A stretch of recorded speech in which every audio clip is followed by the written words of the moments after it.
Motion capture in cinema used to be reserved for large studios with a lot of money, which makes sense since the total setup and hardware costs can range from around $200,000 to $1 million.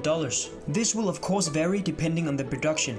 Although equipment used by large studios is still very expensive, the magic of motion capture and 3D character animation is now also accessible to indie 3D artists. This is because more and more alternatives has come on the market in recent years. Like today's sponsor Rokoko, they offer high-end motion capture tools at a price most creators can afford. Although it's still a lot of money for an individual user, it is not expensive. With their SmartSuit Pro and their software Rokoko Studio Live, you can sync and stream one or multiple motion capture devices into the same scene directly to your preferred 3D animation software for real-time character animation. And the great thing is that Rokoko Studio supports plugin integrations for Unreal Engine, Unity, Blender, Cinema 4D, Maya, Houdini, and many more.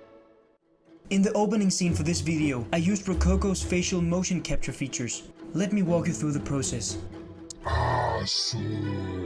It all started when I received this amazing model from the hugely talented artist Bruno Afonso. I will leave a link to his ArtStation account in the description. Right off the bat, the model couldn't do much, so I made the 52 blend shapes needed to make facial motion capture using an iPhone. The iPhone must have the true depth camera in order for it to work. I then opened up Rokoko Studio Live, where I connected my phone via the Rokoko Studio app, and then I was all set to record some facial movement. When I was happy with my performance, I exported the data over to Blender as an FBX file. Then I copied the keyframes from my facial performance over to my character, and then I was almost done. However, motion capture is not completely perfect, and even with the best equipment you will have to do some cleanup work. So I deleted the keyframes that created jitter and some other keyframes as well to create a smooth animation. I also noticed that my character's teeth were clipping with his lips, so I had to make some adjusting shape keys. With the animation done, I just needed to make the camera movement, the lighting and the finishing grade. And with all that done, I moved on to the sound design.